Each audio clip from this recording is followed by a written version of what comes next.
Não entre em pânico. E continuamos com essa conversa com o André Diniz, que começou semana passada. Ou será que foi um minuto atrás, sendo que você pode ter visto isso pelo YouTube? Não sei.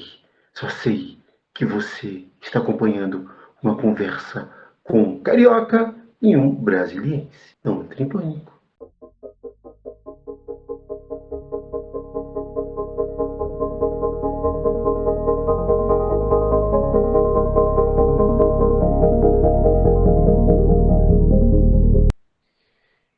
Semana passada você acompanhou. Peraí, eu falo semana passada, mas vai que você resolveu ver o vídeo em sequência. Então, se você resolveu o vídeo em sequência, você acabou de ver um minuto atrás. Mas para quem acompanha semanalmente, ou quase semanalmente, há uma semana atrás nós tivemos o André. André, aqui. Já percebeu como eu confundo, né, isso daqui o tempo inteiro. Então, o André, ele esteve aqui conosco falando um pouco de si. Agora, eu vou ser chato com o cidadão. E ele vai falar não de si, não apenas de si, mas das suas obras. E, hoje em dia, o que, que ele tem a. O que, que ele instiga a continuar na sua produção. Então, vamos lá. Antes de tudo, André, você já falou do Subversivo e de outras obras, né, que você já fez. Agora, qual foi a obra que mais te deu trabalho? Ah, foi o Idiota, a adaptação. Por Trabalho. quê? É Pô, uma coisa tão. porque É Dostoiévski, é tão fácil. essa é a resposta mais fácil que eu tenho na ponta da língua. Porque outras até tiveram outros tipos de desafio, mas tive a brilhante ideia de fazer, adaptar o Idiota, do Dostoiévski, livro de 600 e tantas páginas, para um quadrinho quase mudo, né? Um livro extremamente verborrágico, muitos diálogos, assim. Enfim, um quadrinho de 400 páginas e passam todo aquele texto quase para a imagem. É tranquilo, né? Assim, nossa, Um final de semana. algumas vezes eu fiquei tentado jogar o computador pela janela, assim, só para Só algumas vezes, né? só algumas vezes, e outras me jogaram. Deixar de ser burro, ter ideia. A ideia, maravilhosa, então faz, né, meu amigo? O interessante é que um pouco antes eu tinha comprado duas edições do Guerra e Paz, que saiu por Ah, alguma sim, editora. Eu não me lembro qual foi a editora, sinceramente não me lembro. Mas que lançou Guerra e Paz, acho que minha próxima. as Não, tô duas dão. brincando, Deus me livre. As duas se juntar, eu acho que não chega a 100 páginas. Não estou exagerando. Olha, E assim, quando eu penso em Dostoiévski, Guerra e Paz, e penso naquele quadrinho, não, assim, não é desmerecendo os autores de forma alguma, mas cara, o que que você não deixou lá de fora? O que que você teve que sim. incluir? E se o seu de 400 já deu uma dor de cabeça, eu fico imaginando uma monstruosidade. Mas o Idiota, nesse caso, foi fácil. Foi mais fácil. Porque outros livros dele, esse é o menos. Isso a crítica, né, considera o livro menos, vamos dizer, trabalhado dele. Né? Eu fiquei tão fascinado, né? Não estou acreditando, a ponto de fazer essa loucura, né? Eu que só tinha quadrinho com tema brasileiro, de repente. Então, não é. Né? Mas ele tem a trama principal, os personagens principais, a questão principal, e tem muitos ali coadjuvantes, entendeu? E 50 coadjuvantes é com aqueles nomes russos enormes ali, né? O difícil da leitura é isso. E aí foi muito fácil enxugar, sem perder nem um pouco, né? Se perdeu a essência ou não, né? Foi culpa minha. Mas não esse trabalho de enxugar que é necessário em toda adaptação, né? Nesse sentido foi fácil. E por falar em adaptação, qual vai ser a próxima adaptação sofrida que você vai fazer?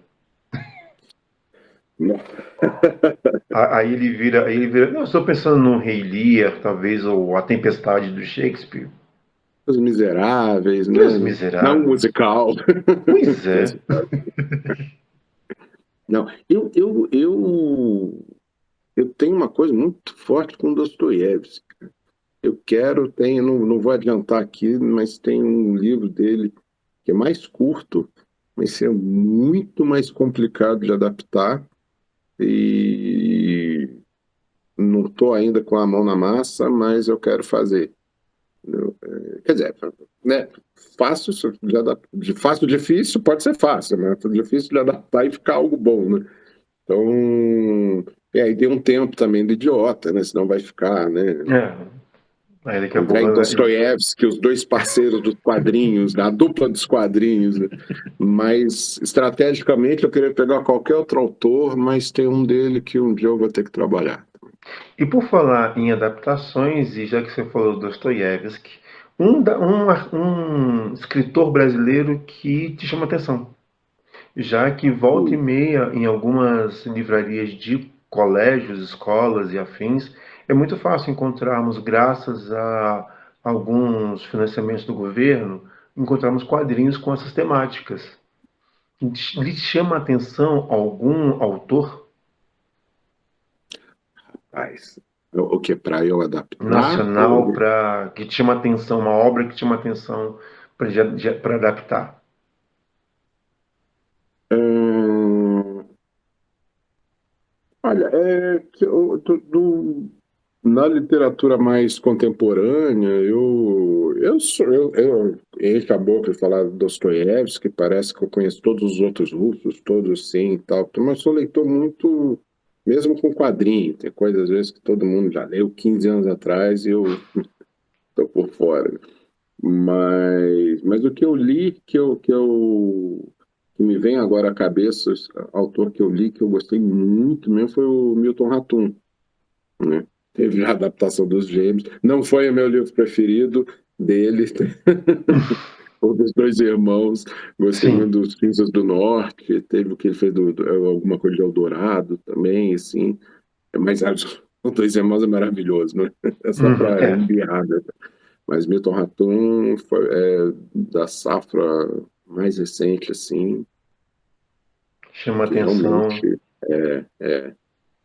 e ele tem uma coisa ali que eu me identifico, assim, né, com o meu trabalho ali, que ele tem umas coisas assim recorrentes você vê, ele deve ter um monte de coisa mal resolvida ali com irmã, com família, com assim, tá sempre ali naquela tecla, eu me identifico com isso. Faz uma história diferente, mas no fundo tem aquela mesma questão ali que de repente nem ele sabe exatamente por quê, O lance da família está sempre presente, está sempre sendo posto para todos nós. né? Bem, já que eu falei de algo nacional, um questionamento. Já que você falou de Brasil, apesar de estar morando em Portugal já tem alguns anos, o tema que te chama atenção nas suas obras sempre é o Brasil. Sim. Sempre Rio de Janeiro ou São Paulo são sempre obras que são frequentes.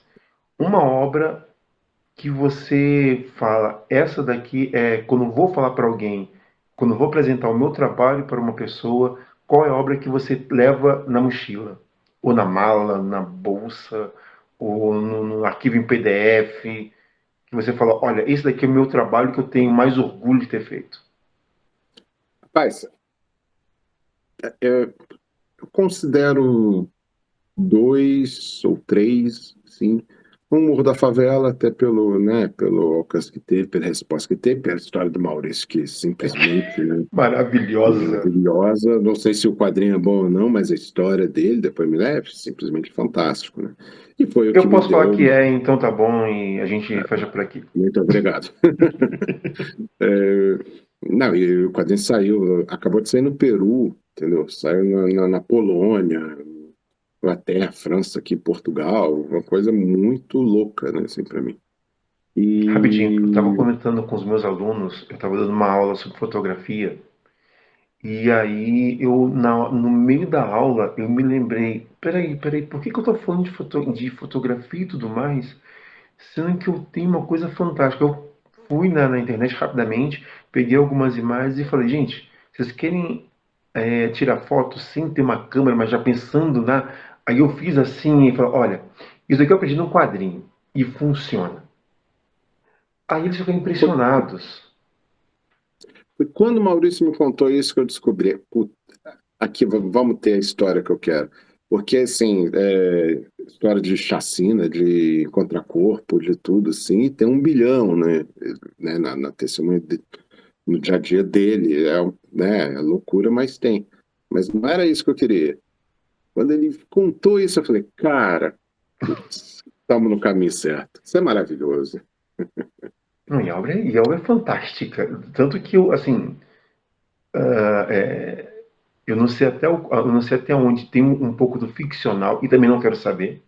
Então, se tem, não me interessa. Mas é linda a forma como vocês vão narrando. É assim, de uma beleza que quando eu cheguei no final, pô, acabou. Volta. Não tem ficcional, tem assim, questões para adaptar e simplificar, né? Então, por exemplo, você tem ali o melhor amigo dele, que é o Vitor. Na verdade, o Vitor não existe. O Vitor eram vários amigos, né? Uma vez com um amigo meu, uma vez na infância tinha um amigo meu. Aí, para não ficar cada hora ali um amigo meu, então, né? Esse tipo de coisa que, né, não é fato, mas de resto, eu procurei até ao máximo manter assim mais próximo das palavras do Maurício, né? Então, procurei fazer muito fiel nesse sentido, em todos, né? Uhum. Segunda obra E, que você leva na mochila.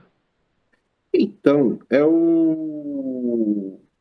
eu fiz em 2018 Malditos Amigos, que saiu aqui em Portugal e não saiu ainda no Brasil.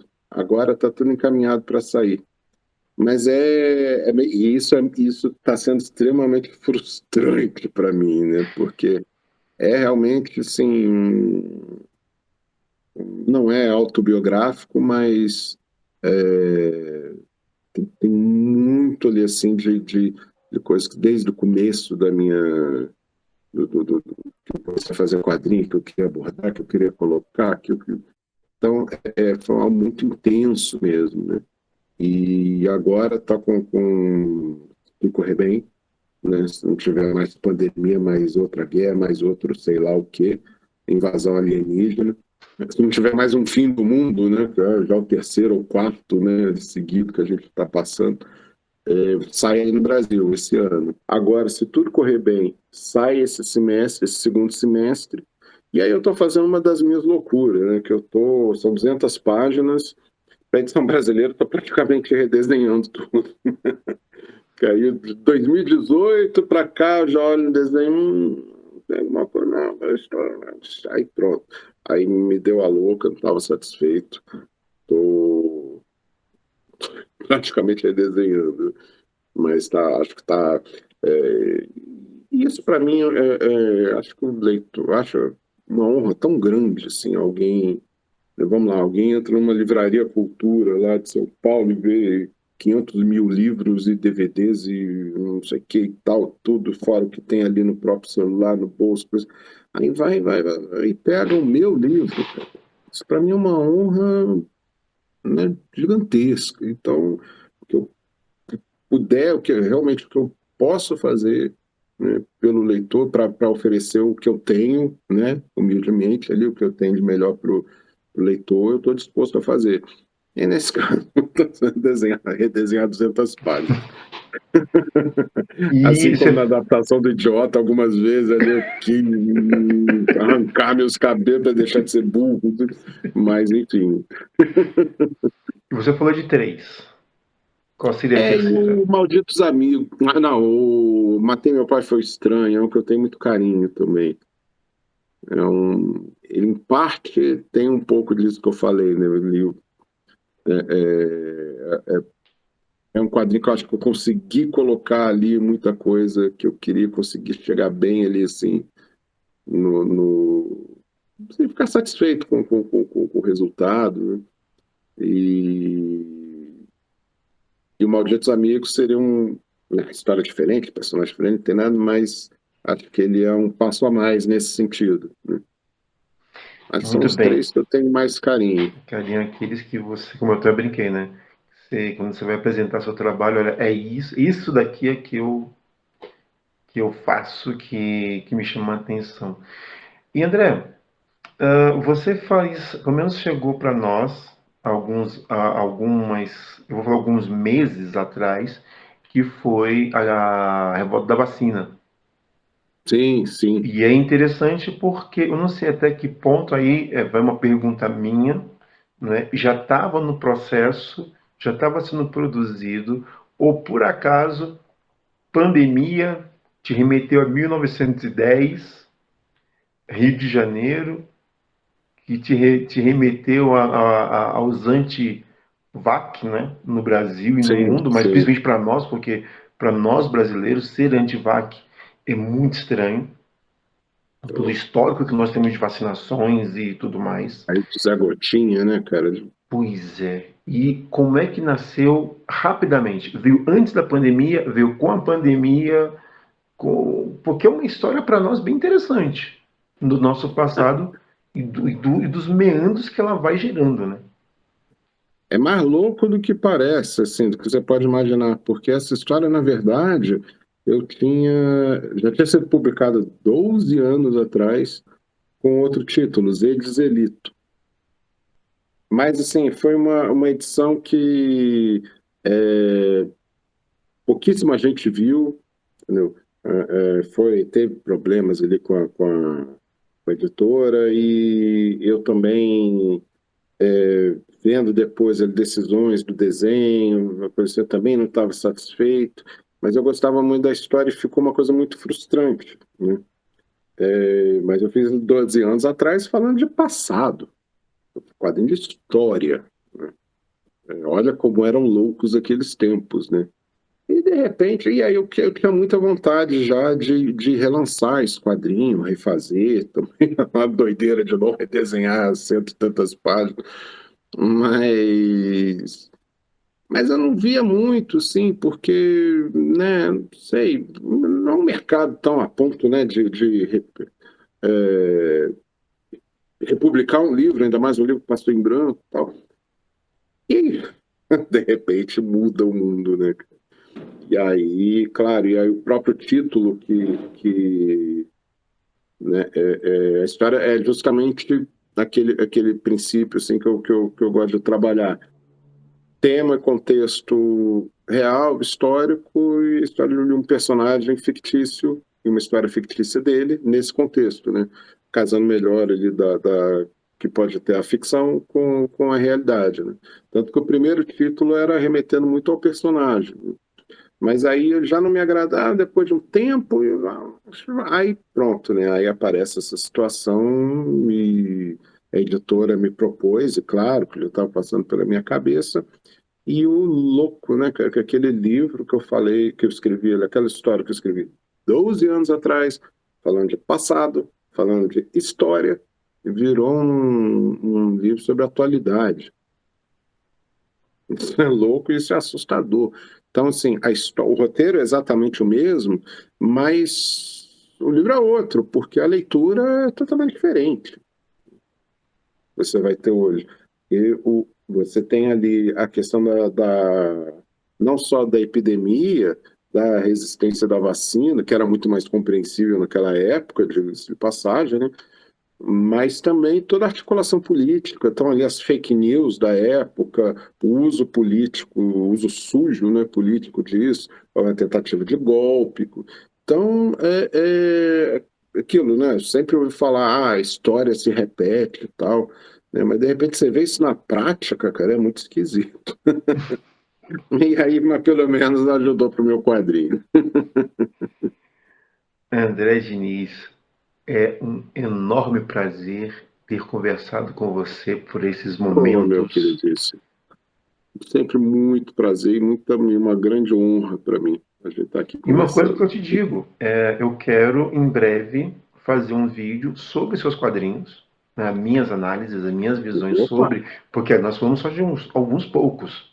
Então, eu faço isso com alguns artistas, Uhum. autores, às vezes, né, como eu já fiz com o Gui, né, como vai ter o Alan Moore, né? Também, que O Alan falou quem? Alan Moore, né? Vai Um ter cara que eu, vai quase ter e ninguém Alan quem? conhece. É um tal de Alan Moore, aí, não sei se você conhece esse cidadão. Mas eu gosto muito de, às vezes, falar um pouco sobre isso, sobre o trabalho de alguns artistas que eu considero incríveis pelo traço, pela narrativa, que são figuras que tem, não é apenas quadrinho por quadrinho. Né? Não é simplesmente pegar uma obra e ler, não. É levar algo mais, o que eu considero Puxa, eu importantíssimo. fico muito feliz de ouvir isso, que é bem meu objetivo, né? É bem o que eu acredito mesmo. Então, como eu sempre digo, comente, curta, compartilhe. Eu não sei que hora você está vendo isso, então bom dia, boa tarde, boa noite, boa madrugada. E André, brigadaço. Brigadaço eu. Quem tem que agradecer sou eu. Não vamos brigar por isso, mas a honra é minha. Gente, se cuidem. Sim.